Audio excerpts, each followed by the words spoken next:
முகத்தராத் கேள்விப்பட்டிருக்கீங்களா? முகத்தராத் புதிய சட்டம் கொண்டு வரப்பட்டது. அஸ்ஸலாமு அலைக்கும் வரஹ்மத்துல்லாஹி வபரகாத்துஹு. அன்பார்ந்த அனைத்து உறவுகளுக்கும் இனிய மாலை வணக்கம். என்னடா குண்டத்துக்கு போடுறீங்களே அப்படின்றீங்களா? ஆமாம், உங்களுக்கு தெரியுமா ரீசெண்டாக இந்த நியூஸ் நான் போட்டது? ரீசெண்டாக நான் இந்த நியூஸ் போட்டேன். எத்தனை பேருக்கு தெரியும்? இந்த நாட்டை விட்டு போனால் டிபோர்ட் ஆகினீங்கன்னா எந்த ஒரு நாட்டுக்கும் யுனைடெட் அரப் எமிரேட்ஸ் இப்போதைக்கு இந்த சிஸ்டத்தை கொண்டு வந்திருக்கிறாங்க அப்படின்னு. 2026 ஆண்டுக்கு பிறகு வரக்கூடிய சட்டத்தில் ஃபிங்கர் வச்சு யார் இந்த நாட்டை விட்டு போனாலும் திருப்பி எந்த ஒரு நாட்டுக்குள்ளேயும் போக முடியாது. அந்த நாடுகளில் ஃபிங்கர் வச்சா இந்த நாட்டுக்குள்ளே வரவும் முடியாது. புதிய சட்டம், அதை பற்றியும் தெளிவாக பார்க்கலாம். இதில் முக்கியமான ஹைலைட் என்னென்னா, யார் இனிமே போதைப் பொருள் பாவிச்சிருக்காங்களோ மெடிக்கல் டெஸ்ட் எடுக்கப்படும். அந்த மெடிக்கல் டெஸ்ட்டில் நீங்கள் போதைப் பொருள் பாவிச்சது ஊர்ஜிதமான பட்சத்தில் உங்களுக்கு இதுக்கு பிறகு இந்த நாட்டில் அக்காமா கிடையாது, உங்களை இந்த நாட்டை விட்டு பேன் பண்ணி அனுப்புவாங்க. வரப்போகும் புதிய சட்டம். Director of the narcotics and alcohol prohibition Talal Al Faraj. Article 66 of the new narcotics law has authorized government agencies to include drug testing within employment procedure.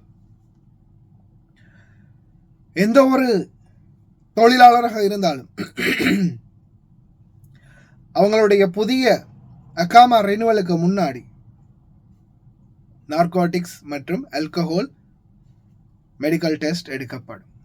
அப்படி எடுக்கப்படும் பட்சத்தில் நீங்கள் ஒருவேளை போதைப் பொருள் பாவனையாளர்களாக இருந்தால் அந்த இது டெஸ்ட்டில் வந்துச்சுன்னா அதுக்கு பிறகு உங்களுக்கு இந்த நாட்டில் இடம் கிடையாது. இந்த நாட்டில் மட்டுமில்லை, ஏதோ ஒரு அரபு நாட்டுக்குள்ளேயும் போக முடியாத மாதிரி ஃபிங்கர் வச்சு அனுப்புறதுக்கும் வாய்ப்பு இருக்குது.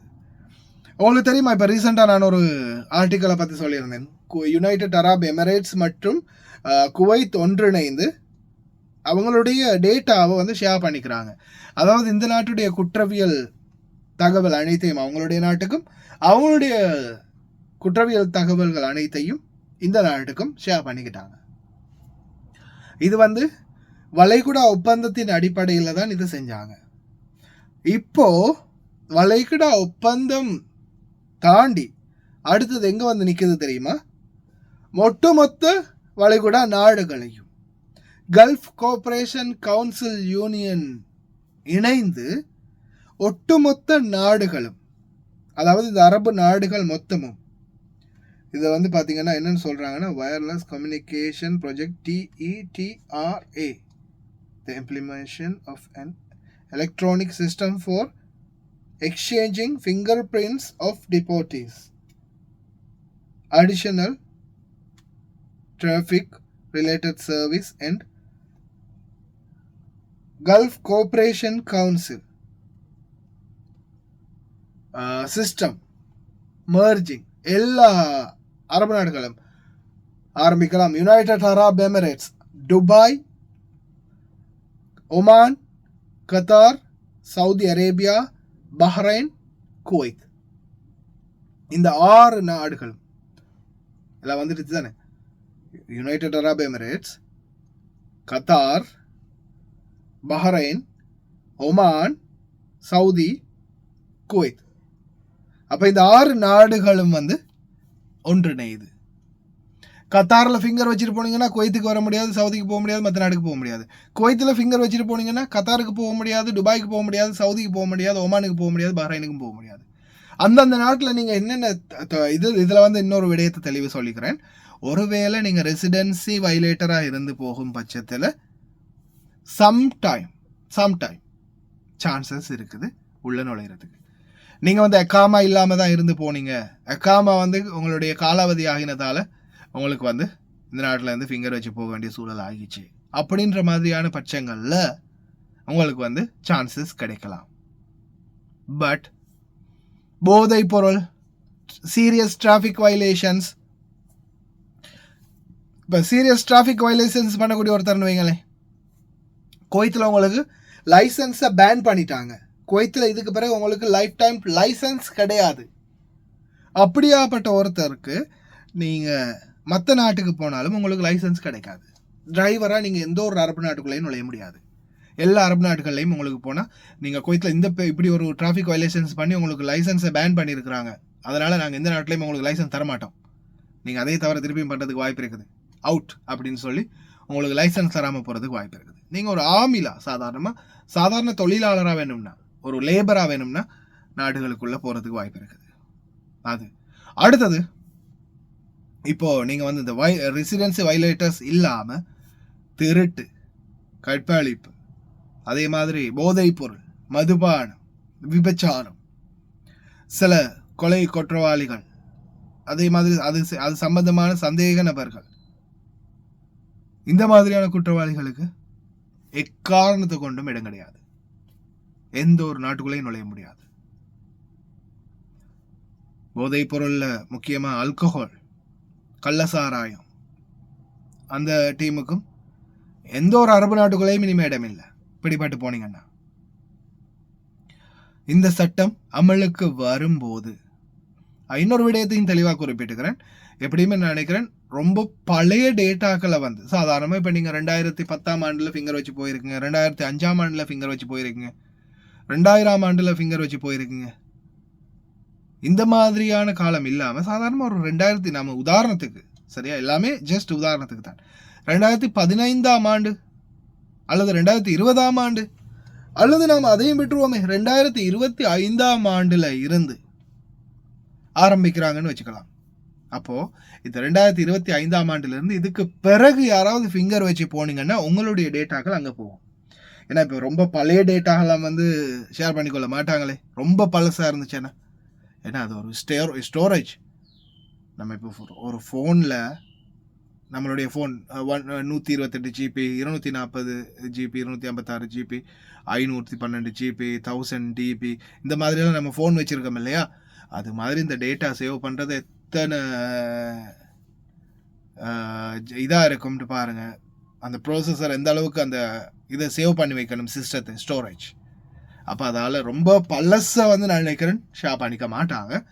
நார்மலாக நம்ம உதாரணத்துக்கு 2025 எடுத்துக்கொண்டாலும் 2025 இருந்து மற்ற அனைத்து வருடங்களுக்கும், எதிர்வரும் காலங்களில் இருக்கக்கூடிய வருடங்களுக்கு எல்லா டேட்டாவும் ஷேர் ஆகும். அப்போ அந்த மாதிரி காலகட்டத்தில் நீங்கள் பிடிப்பட்டீங்கன்னா, ஃபிங்கர் வச்சு போனீங்கன்னா நிச்சயமாக அரபு நாட்டுக்குள்ளே வர முடியாது. அதே போல் முக்கியமாக நீங்கள் கவனத்தில் கொள்ள வேண்டியது, இப்போ இங்கே கரண்ட்டில் வேலை செஞ்சுக்கிட்டு இருக்கிறவங்க இனி வரும் காலங்களில் அவங்களுக்கான நியூ ட்ரக் டெஸ்டிங் மேண்டோதரி கொண்டு வந்தாங்கன்னா, இந்த சட்டம் கொண்டு வரப்படும் பட்சத்தில் உங்களுக்கு இதுக்கு பிறகு இந்த நாட்டில் இடம் இல்லை. அதே மாதிரி ஃபிங்கர் வச்சு போக வேண்டிய சூழல் வந்துச்சுன்னா இன்னொரு நாட்டுக்கும் போக முடியாமல் போகலாம். போதைப் பொருள் பாவனையாளர்கள் தண்ணி வண்டிங்க நிறுத்திக்கோங்க, காலத்துக்கும் வேலை செய்யலாம். ஒருவேளை நீங்கள் நிறுத்திட்டு இப்போதைக்கே நீங்கள் போதைப் பொருட்களை நிறுத்திட்டு கொஞ்சம் பலவாக அதிகமாக சாப்பிடுங்க. இடைக்கிட்ட கொஞ்சம் லெமன் ஜூஸ் அல்லது லெமன் சம்மந்தப்பட்ட ஏதாவது ட்ரிங்க்ஸ் அடிக்கடி வாங்கி குடிங்க. உடம்புல இருக்கக்கூடிய ஆல்கஹால் தன்மையை முடிஞ்ச அளவுக்கு குறைச்சிக்க பாருங்கள்.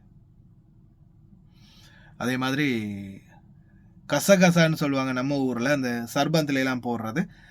இந்தியாவில் வந்து பார்த்திங்கன்னா என்னென்னு சொல்லுவாங்க, சப்ஜா விதை என்னன்னு சொல்லுவீங்க தானே. அப்போ அந்த சர்பந்துலாம் போடுவீங்களே, என்னென்ன சர்பந்த் அதுலாம் அந்த அப்படி கொஞ்சம் கருப்பு கொட்டையாக இருக்கும், போட்டதுக்கப்புறம் கொஞ்சம் நேரத்தில் பார்த்தா அப்படியோ ஊதி வரும் ஃபெசன் ஃப்ரூட்டோட விதைகள் மாதிரி. அதுவும் கொஞ்சம் நல்ல ஆல்கஹாலை குறைக்கிறதுக்கு உடம்புல இருக்கிற ட்ரை பண்ணுங்கள். கொஞ்சம் திருந்திக்கோங்க இதுக்கு பிறகாவது. இல்லை மெடிக்கல் டெஸ்ட்டில் மாட்டினீங்கன்னா மா சலாமா.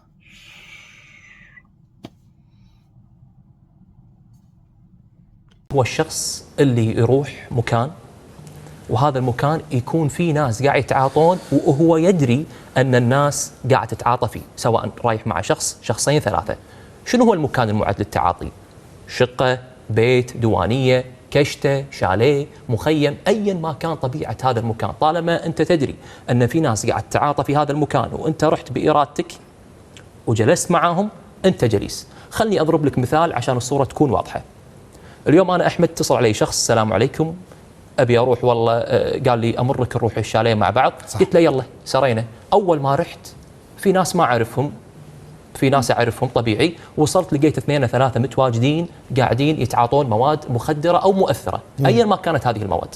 شفتهم، ظليت قعدت وما تحركت وكان الامر بالنسبه لي طبيعي. بهالحاله لو يو الداخليه عبر رجال المكافحه وضبطوا احد من الموجودين، انا راح اكون جليس. تدري ليش؟ إيه؟ لاني انا قبلت اني اكون قاعد في هذا المكان حتى لما شفت ان هم قاعد يتعاطون، مع العلم انا في البدايه ما ادري انهم قاعد يتعاطون، ولكن تدري انه من ضمن المعازيم او المتواجدين. طبعا، بس لما جيت وشفتهم قبلت في الامر الواقع وجلست معاهم. زين شنو كان مطلوب مني اني انا اسوي؟ كان مطلوب منك انك تنصرف على طول وتبلغ، ما تستمر قاعد في هذا المكان.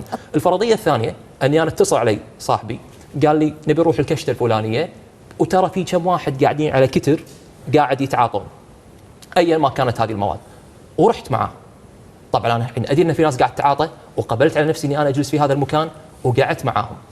طيب هو يقول انا ما سويت شيء، انا مجرد اني رحت وقعدت ولا اعطيت احد حبه ولا اعطيت احد شغله، مجرد كنت قاعد بكل بساطه ما سويت اي شيء. نعم انت ما سويت شيء، لكن الجرم اللي ارتكبته هو انك انت قعدت في مكان في ناس يتعاطون، ما كان لازم انك تقعد معاهم، كان المفروض انك اول ما تدري تقوم وتنصرف من المكان وتبلغ.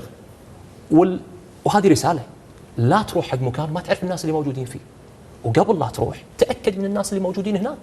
طيب واذا رحت ولقيت شيء ما عجبك انصرف. طيب الحين انا ما انصرفت وقعدت بارادتي، وصارت الضبطيه من قبل لجان او مكافحه، شنو عقوبتي في القانون الجديد كجليس؟ كجليس تصل للحبس لمده 3 سنوات مجرد التواجد فقط.